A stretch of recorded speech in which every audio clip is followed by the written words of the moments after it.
Il y a de cela 6 ans que le Burkina Faso célèbre la Journée internationale des archives, devenue en 2019 la Semaine internationale des archives. Cette année, elle se tient du lundi 7 au vendredi 11 juin sous le thème Renforcer les archives. Pour en parler, nous recevons sur ce plateau Ignace Bationou, président de l'Union nationale des archivistes du Burkina. Bonsoir et bienvenue. Bonsoir Yannick. Alors, qu'entend-on parler d'archives quand on parle d'archives? Qu'est-ce que cela signifie? Ok, merci de me donner la parole. Voilà, avant de définir les archives, voilà, permettez-moi de remercier votre chaîne de nous ouvrir donc ses portes, nous recevoir. Et merci déjà à toutes les personnes qui, grâce à qui nous sommes sur ce plateau. Voilà. Donc, parler des archives, voilà, c'est sur le plan technique, c'est long, mais je vais vous la donner et on va peut-être revenir là-dessus.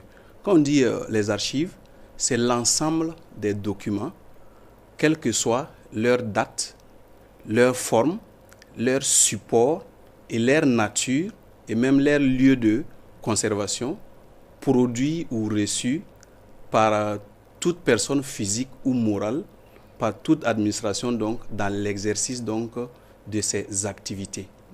Donc en français plus simple, quand on dit les archives, ce sont donc les documents que nous produisons ou que nous recevons dans l'exercice de notre métier.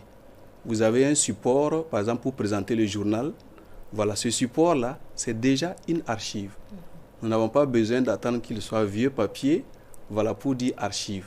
Donc ça veut dire on n'a pas besoin du support, que ce soit sur une clé USB, que ce soit sur du papier, voilà, que ce soit gravé peut-être sur un vieux papier.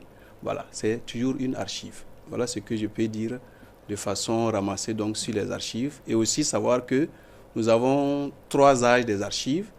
Il y a les archives courantes, c'est ce que nous utilisons couramment dans nos administrations, les notes de service, les rapports et autres, ce sont les archives courantes. Les archives intermédiaires, ce sont celles que peut-être nous n'utilisons pas tous les jours, mais qui concourent donc au bon fonctionnement de notre administration. Et enfin, nous avons la partie historique, bon, que beaucoup connaissent beaucoup, mais qui malheureusement, ce n'est pas forcément la seule définition des archives. Et quel est l'objectif recherché à travers l'initiative de la Semaine nationale des archives? Ok, oui, la Semaine internationale des archives d'abord, parce que il y a de cela 3 ans, le Conseil international des archives a décidé, au lieu que ce soit une seule journée consacrée à la question des archives, qu'on allait désormais parler des archives durant donc une semaine. Et généralement, c'est dans le mois de juin. Donc, parler donc des archives durant cette semaine, nous, en tant que structure associative, puisque c'est l'Union nationale des archivistes du Burkina Faso, qui est une association, voilà, nous ne sommes pas un syndicat. Voilà, en fait, nous essayons donc de parler plus de la question des archives, du métier d'archiviste et donc de la question de la préservation de notre mémoire nationale. Parce que lorsque on fouille bien, les archives, c'est un peu un patrimoine, c'est notre patrimoine national. Donc, célébrer la journée internationale des archives, donc c'est voir dans quelle mesure est-ce qu'on peut plus parler d'archives, plus sensibiliser les gens, et de telle sorte que la mémoire nationale soit davantage, en tout cas, conservée et dans de bonnes conditions. Alors, en tant qu'archiviste, quel est le rôle d'un archiviste? Ok, l'archiviste, avant de parler de son rôle, il faut savoir d'abord qu'au Burkina Faso, l'archiviste, c'est un cadre comme tout le monde, ou alors c'est un fonctionnaire comme tout le monde. Il y a toutes les catégories.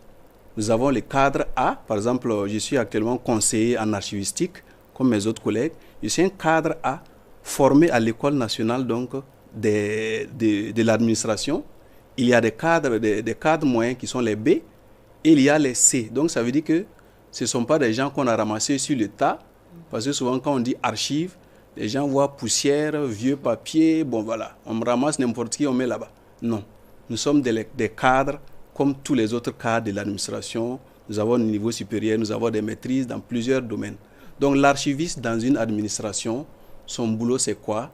c'est veiller à ce que la mémoire de l'administration demeure vive de telle sorte que lorsqu'on a besoin d'un document, par exemple, vous êtes une banque, vous avez produit des documents et un de vos clients dépose une plainte contre vous. Il faut des preuves pour dire que la banque a raison. Voilà, vous êtes, par exemple, une personne privée, vous avez votre acte de naissance, vous avez vos propres documents. Mais si vous les perdez, la police vous arrête. Voilà. Donc l'archiviste est dans une boîte, dans une institution, et œuvre à ce que donc cette mémoire-là soit préservée au quotidien. Et c'est un travail scientifique qui se fait. Et la gestion des archives de nos administrations publiques fait face à des contraintes. Quelles sont les difficultés que vous rencontrez? Ok. Avant de parler peut-être des difficultés rapidement, il faut savoir qu'au plan national, bon, nous avons quand même quelques avancées par rapport peut-être il y a 10 ans de cela. Voilà, nous avons une loi qui encadre les archives, la loi 047, qui est une innovation parce que ça prend encore les archives électroniques, la prestation des serments, voilà. Et aussi, nous avons la direction des archives, la documentation dans les ministères et autres. Donc, il y a plusieurs avancées. Mais en termes de défis, de réalité vraiment sur le terrain, il n'y a que dans nos ministères et institutions, et nous avons un passif important d'archives qui traînent, hélas, dans les couloirs, dans les vieux bâtiments, voilà, de nos ministères. Par exemple, des documents des années de l'indépendance à nos jours, des documents qu'on a produits il y a 10 ans, 15 ans, qui sont là, mais qui ne sont pas encore traités. À cela, il y a la perte continue donc d'une partie de notre mémoire nationale, suite donc à certaines actions de l'homme ou alors des intempéries. Récemment, il y a eu casse au lycée Zenda. Voilà, le proviseur, qu'est-ce qu'il a dit? Il a dit que voilà, la mémoire de l'administration est partie. Il y a eu l'insurrection. Les archives de l'Assemblée nationale sont parties en flammes. Donc, il y a autant donc, de raisons qui amènent à la perte donc, de notre mémoire nationale. À cela, donc, il faut aussi ajouter un peu la question du numérique qui est arrivé. Voilà, on parle de digital un peu partout. Le volet archives aussi est concerné. Mais hélas, on a l'impression que les gens veulent plus aller dans le numérique en nous mettant donc de gérer, de traiter le passif dont je parlais tantôt. Il y a beaucoup de papiers qui sont entassés qu'il faut traiter. Ça veut dire coter, analyser, ranger dans des boîtes et puis voilà, savoir c'est quoi avant maintenant de numériser. Mais aujourd'hui, on dit le numérique, il faut seulement scanner et puis bon, paf, on est dans le numérique. J'insiste là-dessus. Le zéro papier dans l'administration, là, pour nos pays, ce n'est pas pour maintenant. On va tenter, mais il va être difficile d'en arriver là. Et malgré toutes ces difficultés que vous avez énumérées, vous arrivez tant bien que mal à conserver les archives. Quelles sont les actions qui sont menées pour préserver la mémoire nationale? Ok, donc les actions, les archivistes qui sont des professionnels, nous avons prêté serment il n'y a pas très longtemps. Nous travaillons au quotidien donc, pour sauver des documents donc, de nos différentes administrations. Ça, c'est par exemple sur le plan professionnel, ce que nous faisons dans nos ministères et institutions. Maintenant, en termes aussi de plaidoyer, voilà, par exemple, aujourd'hui, je suis sur le plateau, c'est pour parler de la question des archives. Parce que tant que, au fait, l'agent de l'État, tant que le premier responsable, par exemple, d'une institution, ne va pas se mettre en tête que la question des archives, elle est sérieuse, il faut mettre les hommes, les moyens matériels, les moyens financiers qu'il faut. Nous allons toujours avoir donc des difficultés dans la préservation donc de notre mémoire nationale. Parce que ça y va de là, il faut que sur le plan, que ce soit un peu plus en haut, que ce soit les directeurs, les chefs de service, au lieu de consacrer plusieurs temps et chaque fois dans les séminaires, les formations, c'est bien.